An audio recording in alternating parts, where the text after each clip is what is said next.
Cada vez que hay una nueva revolución en la IA, la última, los modelos de razonamiento como O1 o O3 de OpenAI, se habla de que estamos a punto de llegar a la AGI. Lo que pasa es que llevamos diciendo exactamente lo mismo desde los años 60.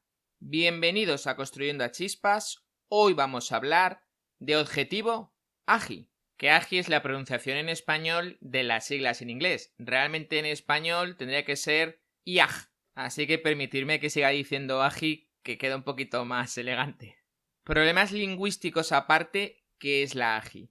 Pues es una buena pregunta a la que no hay una buena respuesta. Y es que no existe una definición formal de qué es la AGI. De manera informal sería una inteligencia artificial que fuese capaz de replicar nuestras capacidades de razonamiento. Aunque últimamente se dice que tiene que superarlas, no basta con que las replique, tiene que ser mejor que nosotros. Lo cual nos llevaría a la ASI, que es una inteligencia superior, pero ese ya es otro tema. El problema de no tener una definición clara y matemática de lo que es la AGI es que no tenemos muy claro el objetivo. Así que hasta ahora la forma de aproximarse a la misma ha sido usando pruebas, benchmark. Decir, si supera esto, es que está más próximo a la AGI. Y por ahora hemos tenido varios. Ganar al ajedrez, ganar al Go, superar el test de Turing, demostraciones matemáticas. El último que ha caído es el ARC-AGI. Y pese a ello, seguimos sin tener aquí una inteligencia artificial general. Y es que cada vez que se supera una de estas pruebas, tras la sorpresa de ¡wow! No pensábamos que la IA sería capaz de... se vuelve a subir el listón y decir que ahora la AGI, seguro que sí, está cuando se supere esa prueba. Ya expliqué en un vídeo por qué considero que los benchmark tienen un montón de problemas para evaluar a la IA. También es cierto que ahora mismo no sé si tenemos algo mejor.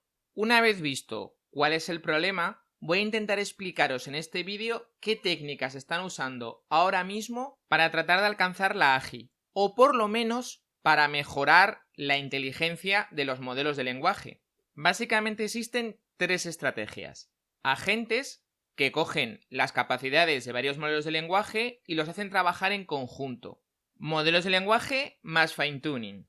Aquí lo que tratan de hacer es entrenar un modelo de lenguaje con datos especializados para que aprenda a razonar cómo los humanos resolvemos los problemas. Esta técnica últimamente ha ganado bastante fama gracias a modelos como O1 y O3 que en teoría, porque no lo sabemos seguro, usan esta estrategia. Y finalmente, una que combina modelos de lenguaje con algoritmos de inteligencia artificial clásicos. La idea principal de esta estrategia es usar los modelos de lenguaje para ir generando distintas líneas de razonamiento y los algoritmos clásicos para elegir qué líneas de pensamiento se van desarrollando según la calidad de las mismas.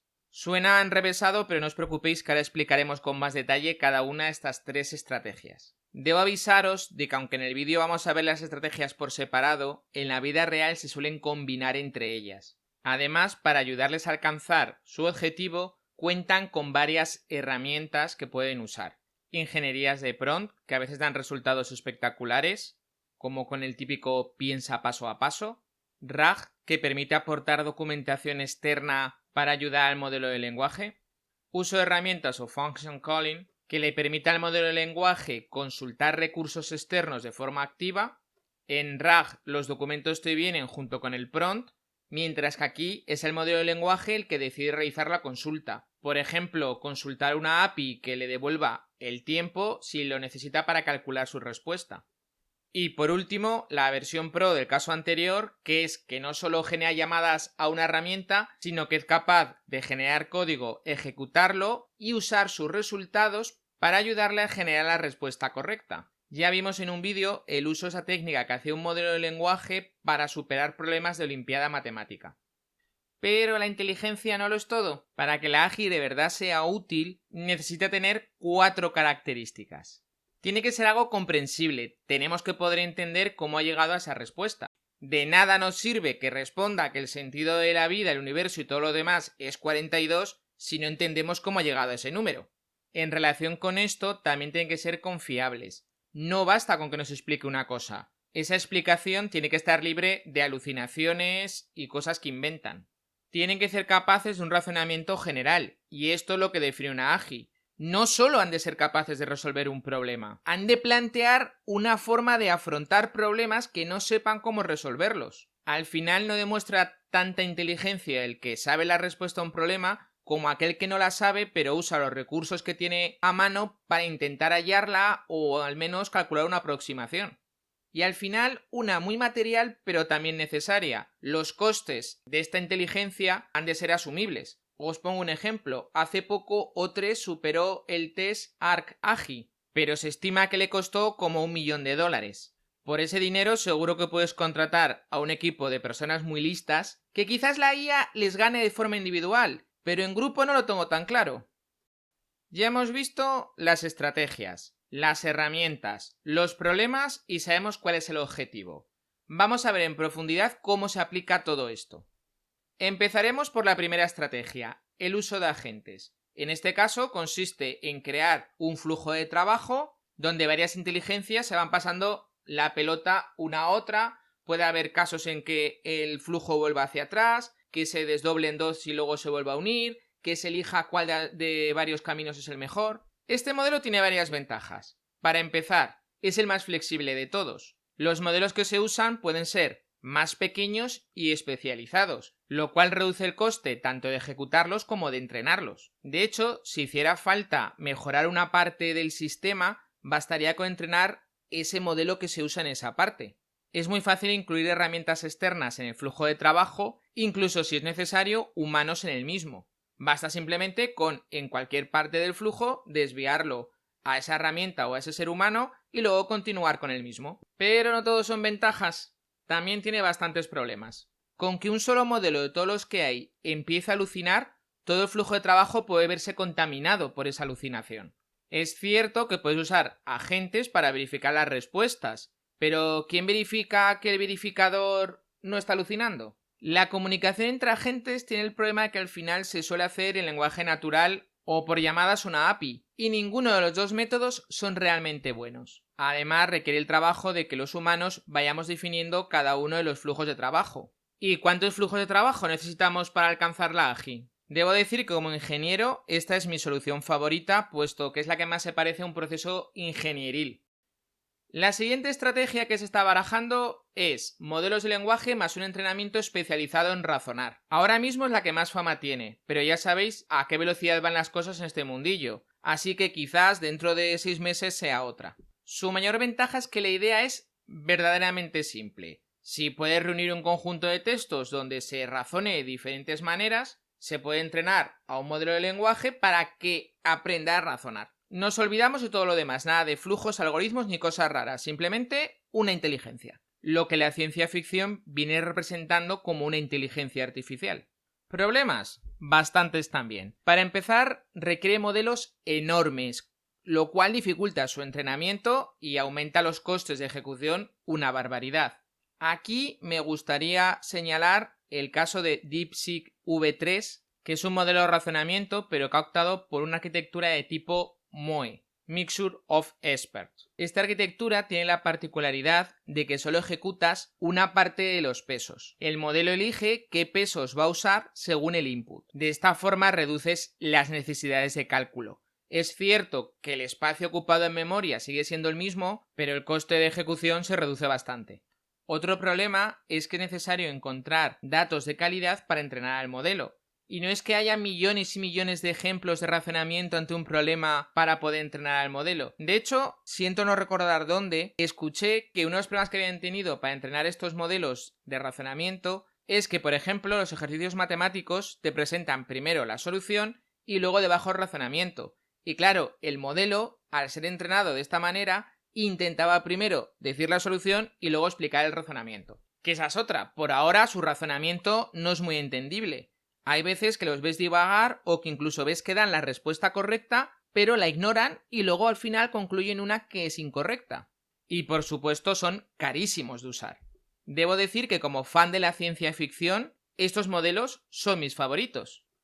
Por último, tenemos una estrategia que combina modelos de lenguaje más algoritmos clásicos. En este caso, lo que se intenta hacer es usar algoritmos que conocemos perfectamente cómo funcionan para controlar la parte del razonamiento del modelo de lenguaje. Dejamos que el modelo de lenguaje genere múltiples opciones o ideas. Estas son valoradas por un algoritmo clásico y depende de lo valiosa que sea cada rama, de lo útil que se considere, se elige desarrollar una u otra. Si sabéis algo de algoritmia, os puedo decir que habitualmente se suelen adaptar a algoritmos clásicos de búsquedas en árbol como Monte Carlo o sí, el famoso alfa estrella.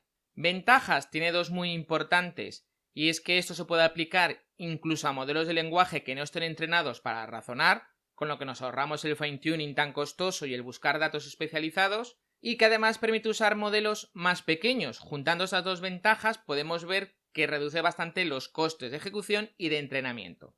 Problemas. Uno muy gordo. Hemos dicho que el algoritmo elige qué línea de pensamiento se va desarrollando según el valor de la misma. Pero ¿cómo calculamos el valor de un razonamiento? Es bastante complicado. Y de hecho se suelen usar modelos de lenguaje, que no resultan ser muy buenos dando puntuaciones objetivas de cuán bueno es un razonamiento. La idea es buena, pero ese es su principal escollo. De todas formas, debo decir que como programador, este es mi modelo favorito, puesto que me permite trastear fácilmente con la parte clásica del algoritmo. Como he comentado antes, hay que tener en cuenta que estas estrategias evolucionan en conjunto y mejoras o ideas de una pueden reflejarse en otras.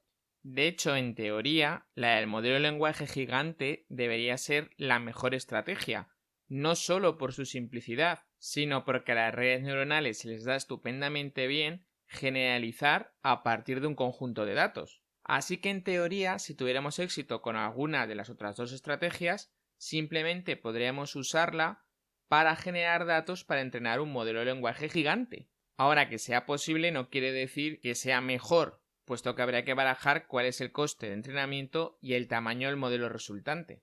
Y ahora, ¿qué os parece si para cerrar el vídeo hablamos del futuro? Y el futuro pasa seguramente por enfrentar dos limitaciones que tiene el modelo Transformer, que es la arquitectura que se usa actualmente para los modelos de lenguaje.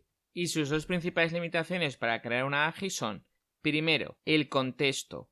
Estas arquitecturas tienen un tamaño de contexto limitado. Esto quiere decir que al final el modelo solo puede tener un tamaño de texto en memoria. El resto del texto lo olvida. Y sí, es cierto que actualmente hay modelos con un contexto gigantesco. Probablemente no sea una limitación tan grande, pero impone un tamaño máximo a lo que puede ocupar el problema más el razonamiento que lo resuelve. El segundo problema, y el más grave, no es tanto de la arquitectura Transformer, sino de lo que hacemos nosotros para obtener la siguiente palabra. Y es que se ha repetido mucho lo de que un modelo de lenguaje lo único que hace es predecir la siguiente palabra. Y es cierto, pero no del todo. No predice la siguiente palabra, sino que predice cuál es la probabilidad de que cada una de las palabras que conoce, recordar que aunque digo palabras son tokens, sea la siguiente. Somos nosotros los que usamos un algoritmo para convertir esa distribución de probabilidad en una palabra. Y en este paso se pierde información. El modelo olvida todo, se queda con una palabra y vuelve a empezar de cero por cada una de las palabras. Lo ideal sería tener una especie de memoria latente de trabajo donde se tengan en cuenta todas esas alternativas. Pensad cómo afecta esto a la explicabilidad. Cuando el modelo genera una explicación, realmente está generando palabra por palabra y en cada palabra ha olvidado las demás. Es cierto que están en el texto, pero él no sabe por qué, pues esa información se ha perdido. Realmente el modelo no está explicando qué pensaba, sino justificando por qué esas palabras están ahí. Quizás en un futuro veamos cambios en este tema. Espero que el vídeo os haya gustado, que no haya resultado muy pesado ninguno de estos temas. He intentado hacerlos fácilmente procesables. Gracias por escuchar hasta aquí. Si le queréis dar a me gusta, dejar un comentario o compartir el vídeo, me hacéis un favor. Muchas gracias. Nos vemos.